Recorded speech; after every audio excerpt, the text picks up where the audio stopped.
punish. Yeah. But it's very theoretical because the first hit is high first of all, and it's almost zero range. It's about as zero range of move as you get in this game. But that's nifty that exists, because I thought actually the buffer window only worked with forward, but apparently it works with any. It works with all directions. All directions, right? Yeah. And it's really weird how they get that neutral. The first frame is basically the neutral. Yeah, that's really weird. Yeah. So you enter in the forward, then you let it go. The first frame comes out, and that's neutral, and then the next frame you have the chance to do any single move that you want. 3+4. Yeah. So it's weird, but it's very like Dust Ring timing too. So. Yeah, I mean, have you tried it at all? I've messed with it a little bit, but just too wonky. Yeah, I tried it like 2 or 3 times. I'm like, and you're like, fuck this. It's just not gonna happen. Yeah, that's how I am with punishing with electric. So I was like, fuck this. Like imagine like already punishment is kind of hard in this game. It's already hard, yeah. So I mean, not only are you like punishing, you're like, okay, well I know this was gonna end in this 4-frame window, so I need to sidestep. I think it's one of those things where like if you got really good at blocking and seeing Arc Blast, you're like, I'm gonna fuck your Arc Blast up if I ever block it. Arc Blast is definitely that move that you would try. Right. Like I was like, fucking let it rip. It's a safe mid launcher, and that the mid hit is usually the one that connects on people. Yeah. But it's like just go for it. Yeah, it's safe. So yeah. It's pseudo safe. So right. Well, QDogg got that first one versus Intell. Intell, that dude who bopped me. Yeah. It was close. So, you know, Som came up and actually gave me some advice, like, mid-match, and it really, I felt like I really played stronger after I kind of listened to what he said, so. Yeah, man. It helps when you don't have enough knowledge against certain characters. Yeah. To have someone just sort of sit it down and put it in perspective for you. Right. I've been, like, sessioning with a bunch of people lately, just sort of, like, teaching them how to play against capos, and, like, here's what you have to look out for, just look at this. It's so big, man. Yeah. We were saying the same thing. Me and Som were saying the same thing. It's like, if you had somebody just kind of, like, in your ear, like, telling, like, basically coaching you, this game is so much easier. But, you know, figuring it all out in the fly, like, right there is really difficult. No, it's one of the things that we lose, especially without like an arcade environment, is just this wealth of knowledge that everyone brings to the table. At once, right? Yeah. So like everyone's gathered around one machine, and it's like, dude, you need to punish that, and you're expected to punish it. They'll give you all the information, they'll do it for you. Yeah. It's not really like that anymore. You have to find scenes a little bit more on your own. It's so weird, like that's the information age that we're in right now. It's almost like it's almost gone back though in a sense, like you said, because it's like, yeah, it's all at our fingertips, but now you have to kind of do all the research yourself, you know, and it's like you don't have anybody there being like, oh yeah, dude, this is what you do. You duck that, then do this. And you're like, oh, got it, you know, I'll land that. So. There's been very little that I've ever learned online. Like, actually. That's what I said. I was like, dude, I don't learn shit, but I get to like experience all the gimmicks and stuff like that, you know, so. And even just like with forums and everything, it's so hard to get that information across, and like someone just sitting there and telling you like, hey, you see this move right here? Punish it. And it saves so much time if you have those resources. Yeah.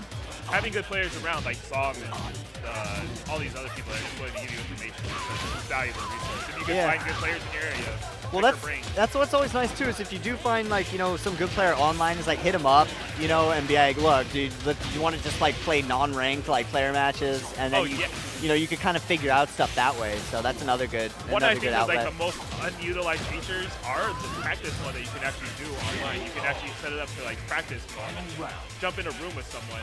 And just sit there on mic and like, hey, dude, let's sit down and let's hash out some tactics. Yeah, I've done that too. Like testing a lot of like tech catchy stuff is like you get online and then go into practice mode with somebody, because it's really hard to practice those type of things quickly online. It takes a lot of time. So it's like, can you just hop online? Let's try some stuff, you know, like test all my theoretical crap, and you can get that done within like an hour, you know.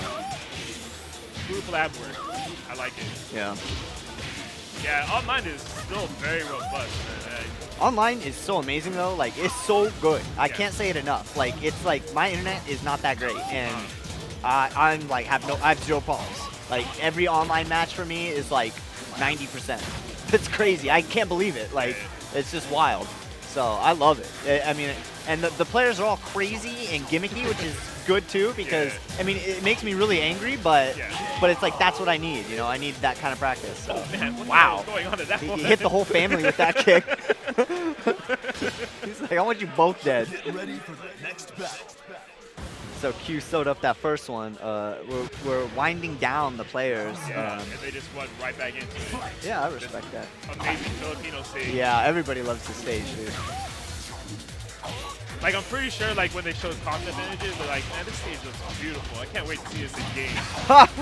And they like, forgot to test it.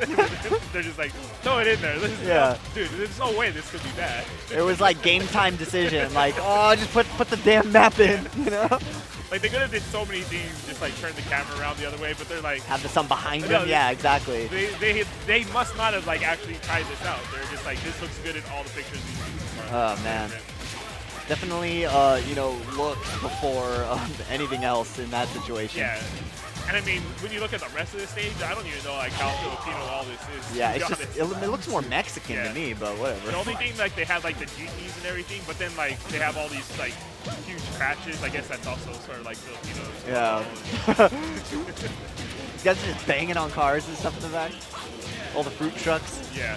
I don't know what's going on here, dude. It even says like look at that, El Paso. Like what the hell? It's Spanish, you know? Like I don't know. Maybe there's like a you know, Latino community I didn't know about in the Philippines. It's because like Spanish settlers took the Philippines. The Philippines is like a all flood right. race. So Yeah. Spanish or part Spanish, but damn, he was freaking out with that hot take. That's gonna hurt. Hit the wall? Nope.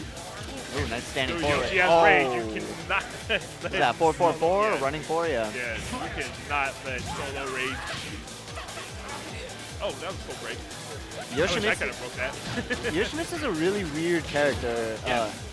Definitely a bag of tricks character. So if anybody's out there who likes to, you know, have like your own unique style like every round, that is definitely a character for you. And he's not too execution heavy. I don't think he's, you know, he's fairly easy. It's just a lot to do with him, you know. Yeah, it's hard. Easy is like really subjective. It's not very like technical. Yeah. But there's a lot of stuff that you're doing. A lot of stuff that you have to keep track of. Yeah. Back turns. Using gimmicks is, I truly believe, an art. And knowing when to use them versus what type of opponents is what is going to define you with a character like Yoshimitsu. Unless you just want to play him really safe and boring, then why don't you play somebody else? But Oh, snap. oh, random hop kick. You yelled, oh, but he messed up his combo. Yeah, it's like, I learned, when I started playing Tekken, I was trying to play very straightforward. Like, NorCal was known for being very straightforward and very methodic. And then I saw Q as we are play. in all of the games we play. Yeah, I saw Q play, and he was playing a Eddie